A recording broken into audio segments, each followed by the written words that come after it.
Guys, welcome to another episode. Today I want to discuss hardware replacement for the Mark II, Corrado, and Mark III subframes. The hardware replacement for the block side and transmission side are very important. That's why we're doing this video. In front of us here we have the M12 hardware that mount the subframe to the chassis, M10 hardware for the Mark II or G60 Corrado block perch, and then we have the M8 hardware to actually mount the mounts to the perches on the subframe. Down here we have the block hardware. This will actually mount the perch to the subframe itself.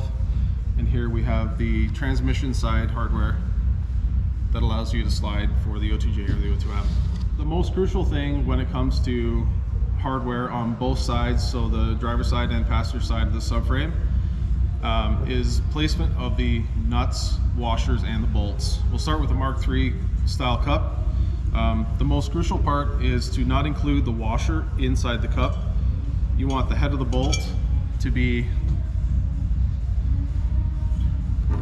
the first thing in there. You mount all four in there, like that. Mount it in place. And the washers and nuts actually mount on the bottom side. So let me get that mounted up and we'll show you a little bit closer detail. All right, now that we have the hardware mounted on the block side, I just kind of want to show you guys why we do it that way. The reason is, if you guys are running OEM mounts, Mark III OEM mounts, you'll see that it's very deep. So in order for this to actually clear inside, there has to be no washers on top of those bolts. See how there's no interference at the very bottom? If there was washers down there, it would actually hit the bottom of the factory mount, which is not what you want.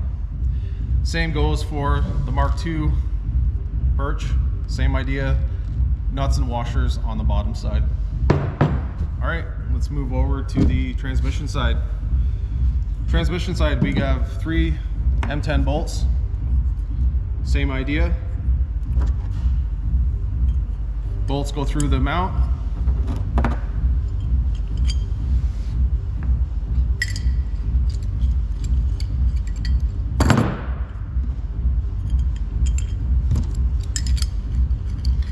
What the difference is on this side is the transmission side doesn't get any washers whatsoever. The reason for that is there's an actual guide on the very bottom that allows the nut to kind of ride in a rail. So if you're doing an O2M swap, you're able to actually get your engine in position, pull just the transmission mount off your transmission, and tighten the hardware inside the cup exactly where your transmission mount sits.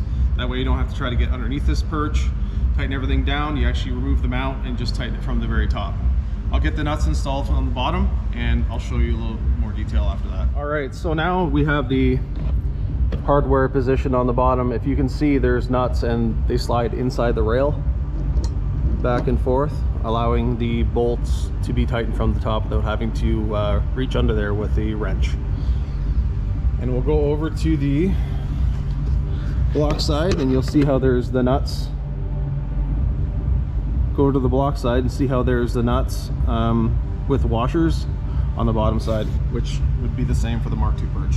Okay, now that we've discussed the block side and the transmission side perches for the subframe, I want to talk about the hardware that actually mounts the subframe to the car. To start off, you'll have 2 short M12 bolts with washers. They simply go on either side on the very front of the subframe, just like that.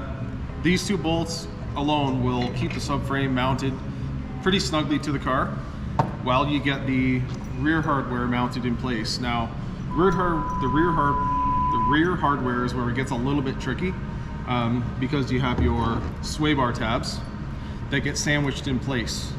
So the bolt goes through the sway bar tab and up through the whole subframe into the floor of the car, just like that.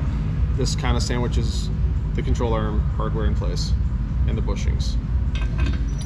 So when you do order your kit, it'll either come with the Mark II Corrado tabs or the Mark III tabs. If you do order the Mark II tabs, it will come with a 5/16 nut cert. The reason why we chose 5/16 is because this fits the best in the existing hole in the floor of the Mark II. I didn't want to do any drilling, any grinding. I wanted to use the existing hole. This actually opens up inside the hole and creates a nice pocket for threads. If you guys have any questions on how to install this, please reach out to us and we'd be happy to help. Thanks, guys.